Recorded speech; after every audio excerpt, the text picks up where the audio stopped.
नमस्कार साथियों, आप सब कैसे हैं। आशा करता हूं कि आप सब सुखी होंगे, स्वस्थ होंगे, मस्त होंगे। जैसा कि मित्रों आप वीडियो के टाइटल को देख करके समझ ही गए होंगे कि आज हम किस विषय पर चर्चा करने जा रहे हैं। तो मित्रों आज का जो हमने विषय वस्तु चुना है, जो मुख्य बिंदु हमारा है, वह है मित्रता। मित्रों मित्रता हम सांसारिक सामाजिक प्राणी के लिए अति महत्वपूर्ण विषय वस्तु है, क्योंकि बिना मित्रता के हम सफल नहीं हो सकते। क्योंकि प्रत्येक सफल व्यक्ति के पीछे किसी न किसी मित्र का, किसी न किसी सहयोगी का हाथ अवश्य होता है। मित्रों मनुष्य एक सामाजिक प्राणी है। समाज के से बाहर यदि कोई व्यक्ति है तो वह देवता है या दैत्य है।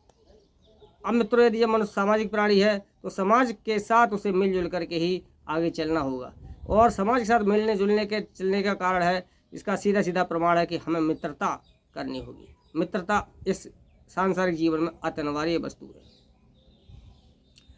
अब मित्रों यदि मित्र अच्छा सही मित्र व्यक्ति के लिए मिल जाए तो उस व्यक्ति के लिए वह फर्श से और अर्श तक पहुंचा सकता है। यदि वही मित्र गलत विचारों वाला मिल जाए, गलत मिल जाए, तो मित्रों वही मित्र गलत मित्र जो होगा वो व्यक्ति को अर्श से फर्श पर लाकर रख सकता है। तो इसलिए मित्रता से पहले हमको सही तरीके से मित्र का चुनाव करना चाहिए कि मित्र हमारे जीवन के लिए उपयोगी रहेगा या दुरुपयोगी रहेगा। तो मित्रों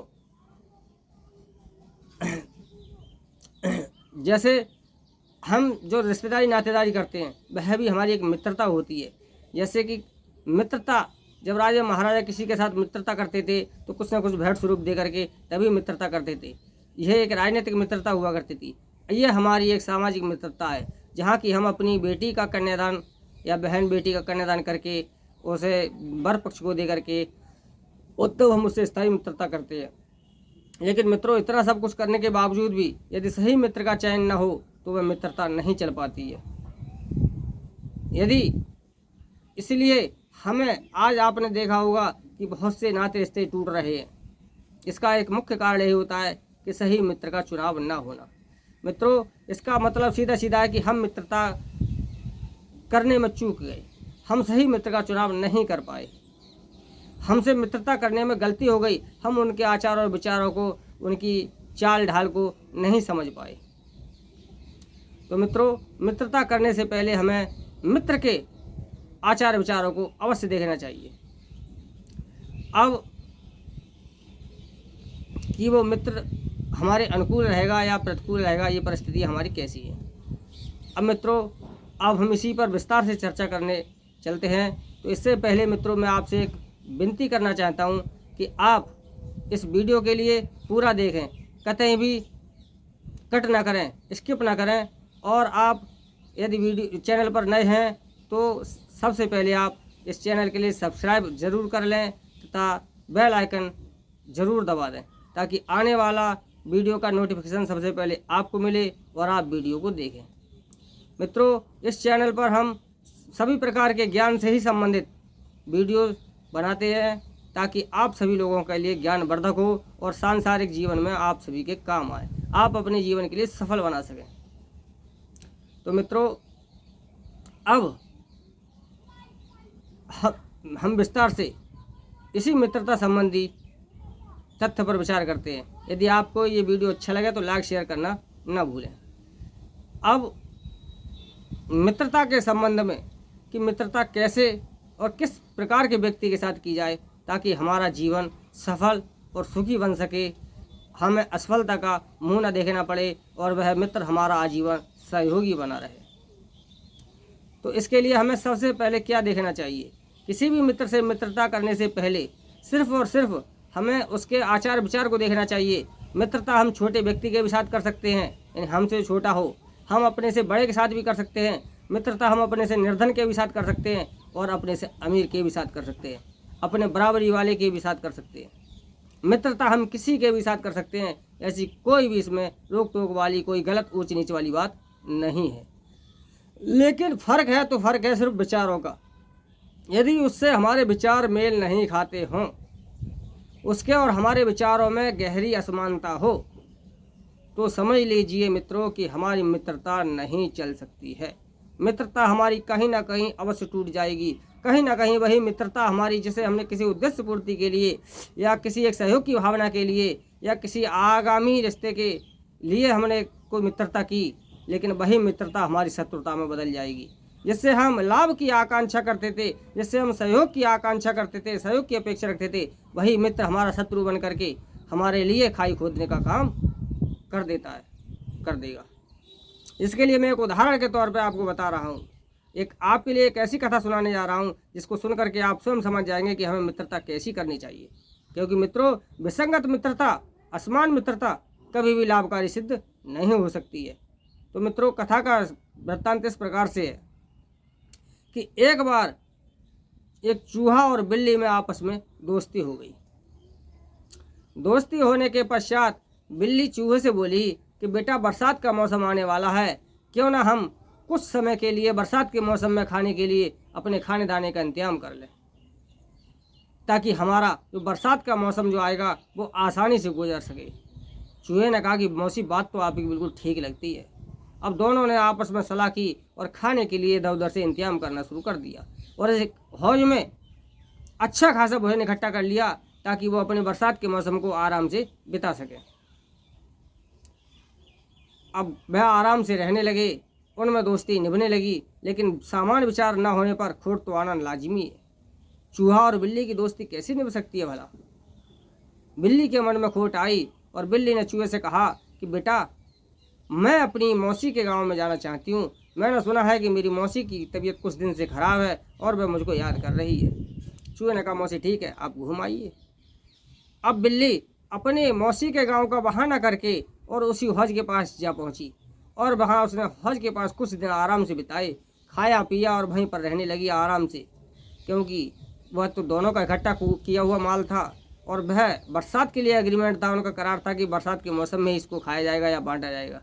लेकिन बिल्ली ने वहाँ आराम से कुछ दिन बिताए। कुछ समय बिताने के पश्चात जब वो हौज से बाहर निकली और चूहे के जब सामने आई, चूहे ने पूछा कि मौसी, आप तो काफ़ी दिनों में आई। कि हाँ बेटा, मौसी के गाँव गई थी, उनकी तबीयत ठीक नहीं थी, तो कुछ दिन ही उस मौसी की सेवा देखभाल में उस समय निकल गया। कि अच्छा, आप मौसी के हालचाल कहते? अब मौसी मेरी बिल्कुल ठीक है। कहा ठीक है, लेकिन हाँ मौसी, आपने अपनी मौसी के गाँव का नाम तो बताया नहीं। तो उसने कहा कि बेटे, मौसी के गाँव का नाम सरचट है। मित्रों, चूहा ने जब सुना, ये अटपटा सा नाम, बोला कि मौसी, ये भी कोई नाम? का हाँ बेटा, मेरी मौसी के गांव का नाम सरचट है। क्योंकि वह बिल्ली उस समय जो कुछ समय बिता करके आई थी उस हौज के ऊपर का जो सामान था खाने पीने का, यानी उसके सर का जो माल था, यानी ऊपरी जो भाग का हिस्सा था, वह चट कराई थी, खा करके आई थी, इसलिए उसने उसका नाम सरचट बताया। कोई बात नहीं, फिर वो आराम से रहने लगे। चूहे ने इस ओर कोई ध्यान नहीं दिया। कुछ समय और गुजरा। एक दिन फिर बिल्ली ने कहा कि बेटे, मैं अपनी छोटी बहन के यहाँ घूमने जाना चाहती हूँ, क्योंकि मैं काफ़ी दिनों से अपनी छोटी बहन के यहाँ नहीं गई हूँ। उन्होंने कहा ठीक है मौसी, घूम आइए। अब वो फिर उसी हौज के पास गई और आराम से कुछ समय वहाँ गुजारा, खाया पिया और वहीं ऐसो आराम से रही। तब तक वो हौज को आधा उसने खाली जब हो गया तो वह फिर वहाँ से निकल आई। अब चूहे के सामने आई, चूहे ने पूछा कि मौसी, आप अपने गाँव में घूम आई? सॉरी, आप अपनी बहन के गाँव घूम आई? कि हाँ बेटा। अच्छा, आपकी बहन के आप गांव के आप हालचाल सुनाओ। उन्होंने कहा बेटा, सब कुछ कुशल मंगल है, पूरा गांव सुखी है, मेरी बहन बहुत एकदम बिंदास सुखी है, बहुत अच्छा वहाँ का माहौल है। अच्छा मौसी, आपने अपनी बहन के गांव का नाम नहीं बताया। बोली बेटी, उस गांव का नाम आधा चट है। उसने कहा ठीक है, आधा चट? कि हाँ, चलो ठीक है। उसने फिर कोई बात नहीं, कोई और नहीं दिया। कुछ दिन वहाँ गुजरे और फिर वो बोली एक दिन कि बेटा, मैं अपनी ननिहाल जाना चाहती हूँ। उन्होंने कहा ठीक है मौसी, आप ननिहाल घूमाओ। अब वो गई और हौज के पास आराम से कुछ समय बिताया और हौज को संपूर्ण खाली करने के पश्चात ही वहाँ से निकली। और वहाँ से निकलने के बाद बोली कि वहाँ पहुँची, चूहे से जब दुआ सलाम हुई तो चूहा ने पूछा कि मौसी, आप घूमा? कि हाँ मौसी, आप अच्छी खासी काफ़ी दिन होगी ननिहाल में। अरे बेटा, बहुत दिनों में गई थी, तो वहाँ तुम्हें पता है कि ननिहाल तो ननिहाल है, वहाँ मुझे बहुत ढेर सारा प्यार मिला और मैं वहाँ कुछ दिन मैंने गुजार दिए। बोले ठीक है मौसी, आपने अपने ननिहाल का नाम नहीं बताया। जो ननिहाल का जो गाँव है उसका नाम क्या है? कि बेटा, उस गाँव का नाम है सफाचट। चूहा एकदम अटपटा गया, सर चट, आधा चट, सफा चट।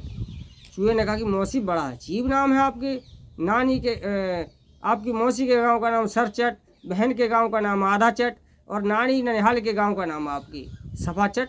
कि हाँ बेटा यही नाम है। कोई बात नहीं, मामला वहीं के वहीं ख़त्म हो गया। कुछ ही दिन गुजरने के बाद जब वर्षा ऋतु नज़दीक आई तो चूहा बोला कि मौसी चलो हम तुम हौज के पास चलते हैं और अपने सामान को देखते हैं कहीं ख़राब तो ना हो गया हो, और बरसात का मौसम नज़दीक आ गया है, और चलो ठीक है बेटा चलते हैं। अब उस हौज के पास गए तो हौज सारा खाली था। चूहे का एकदम दिमाग बिजली के करंट की तरह दौड़ गया और एकदम उसके दिमाग में ये बात तैर गई, सर चट, आधा चट, सफा चट। तो बोला कि मौसी मैं समझ गया, आपके जो गांव के नाम थे सर चट, आधा चट और सफा चट, यानी कि पहली बार आपने सर चट ऊपर का माल ख़त्म कर दिया, फिर आपने आधा चट कर दिया, आधा माल खा लिया, फिर आपने सफा चट कर दिया, इस हौज के लिए ही ख़त्म कर दिया। ठीक है। अब वो एकदम बिल्ली गुर्रा करके बोली कि तू भागता नहीं भागता कि तुझे भी चट कर लूँ। चूहा बिल्ली की बात को सुन करके और वहाँ से दुम दबा करके भाग लिया, क्योंकि मित्रों चूहा बिल्ली का कर भी क्या सकता था। तो इसलिए आसमान विचारों वाली मित्रता कभी भी हमारे लिए लाभकारी सिद्ध नहीं हो सकती है। तो मित्रों इसके लिए मैं आपको अभी रामायण के माध्यम से और बारीकी से समझाता हूँ। एक बार जब सीता जी का हरण हो गया था तो भगवान राम सीता जी के लिए ढूंढते ढूंढते वन फिर रहे थे। तो उन्हें सबसे पहले मार्ग में जटायु मिला था। जटायु ने उन्हें सीता का पता बता दिया था कि सीता को लंका का राजा रावण ले गया है और उसी ने मेरी दुर्गति की है। जब वह उसे आगे ढूंढते ढूंढते सबरी के आश्रम में पहुंचे थे तो उन्होंने सबरी से सीता के बारे में जानकारी चाही थी। तो सबरी ने कहा था कि मैं सीता के बारे में तो नहीं बता सकती, लेकिन मैं आपको एक सलाह अवश्य दूंगी। तो उन्होंने बाली और सुग्रीव के बारे में, दोनों भाइयों के बारे में विस्तार से बताया था और उनसे सुग्रीव से मित्रता करने के लिए कहा था। यदि राम चाहते तो बाली से भी मित्रता कर सकते थे और बाली घर बैठे उन्हें सीता को लाकर दे सकता था, उन्हें कोई परिश्रम भी नहीं करना पड़ता। लेकिन उन्होंने बाली को अपने मित्र के रूप में नहीं चुना। क्यों? क्योंकि वहाँ उन दोनों के विचारों में परिवर्तन था और उन्हें वहाँ सहयोग की अपेक्षा आशा भी कम लग रही थी, क्योंकि बाली रावण का मित्र रह चुका था। बाली ने वैसे एक नहीं कई बार रावण को परास्त किया था, तब भी उन्होंने बाली से मित्रता स्वीकार नहीं की, क्योंकि बाली रावण का मित्रता हो सकता है कि वो उनका साथ न दे, और यदि साथ भी देता तो वह सीता को उनके पास ला करके दे सकता था, जिससे उनकी कीर्ति के लिए थोड़ा धब्बा लग जाता। और लोग यही कहते कि रघुवंश ने कि राम अब सीता को लाने में असमर्थ रहे, बाली ने ला कर दी, और बाली के हमेशा एहसान तले उन्हें रहना पड़ता।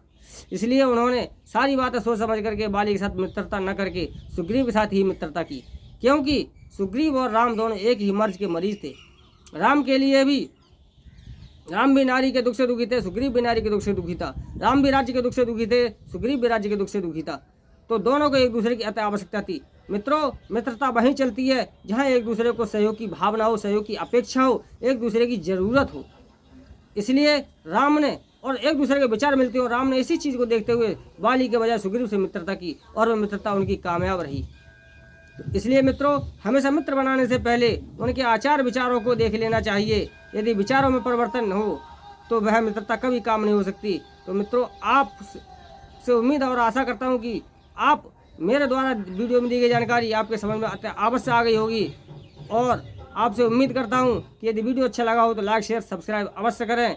मित्रों आज के लिए बस इतना ही, मिलते हैं अगले वीडियो में, तब तक के लिए नमस्कार साथियों।